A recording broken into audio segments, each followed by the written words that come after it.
Some killers act in rage. Some act for money. But a few study people the way scientists study insects. They observe. They analyze. They wait. At a quiet American town in the early 2000s, several people vanished without explanation. No forced entry. No screams. No witnesses. Just normal lives that suddenly stopped. At first, police thought the cases were unrelated. But there was one strange connection. Every victim had spoken to the same man. A man nobody suspected. Because he wasn't violent. He wasn't threatening. He was helpful. And that was exactly how he got close. People described him as calm as quiet but polite. He volunteered in the community. He helped neighbors carry groceries. He fixed things. Watched pets. He blended into the neighborhood perfectly. No criminal record. No history of violence.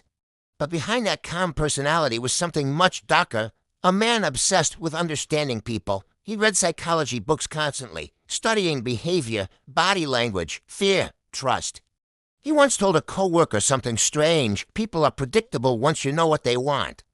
At the time, it sounded like an observation. Later, investigators realized it was a strategy. Before the disappearances began, something odd happened in the neighborhood. Residents reported small disturbances, not crimes, just strange things. Doors left slightly open, objects moved. Lights turned on at first. People blamed forgetfulness, but investigators later believed something chilling. Someone was. Testing how people reacted, testing their routines, testing their fear.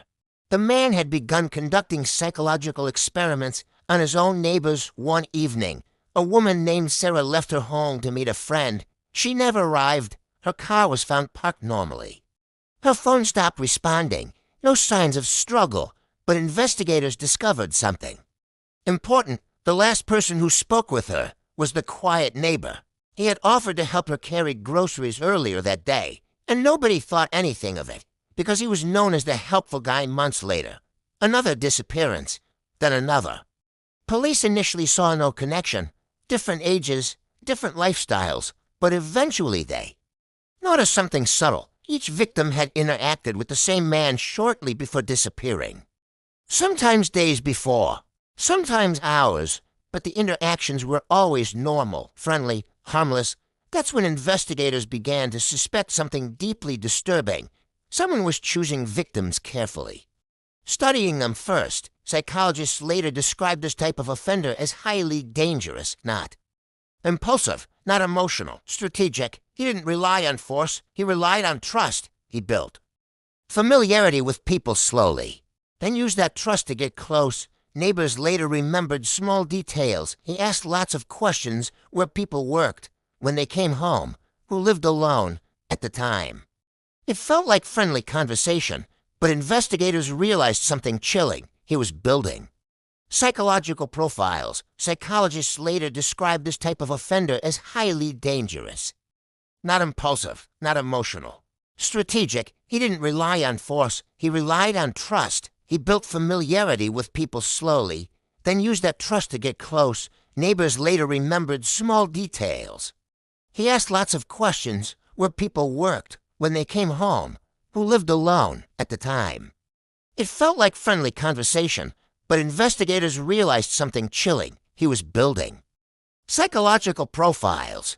Eventually, one small mistake exposed him. Security footage from a gas station captured a victim speaking with him hours before disappearing. Police searched his home. Inside they found journals. Pages and pages of observations, notes about people, their habits, their fears, their schedules. It looked less like a diary and more like research. The man hadn't just been living in the neighborhood. He had been studying it. During interrogation, investigators asked the question everyone wanted answered. Why? His response shocked them. He didn't talk about anger, or revenge, or hatred. He simply said, I wanted to see how easily people trust to him.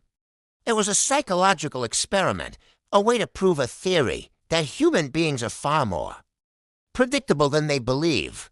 This case forced investigators to confront a terrifying reality. Not all killers act out of rage. Some act out of curiosity. They don't just harm people, they study them first.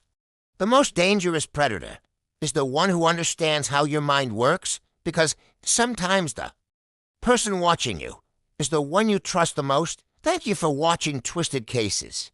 For more real unsolved mysteries, disturbing cases, and stories that time never forgot, subscribe and join us on the dark side of true crime.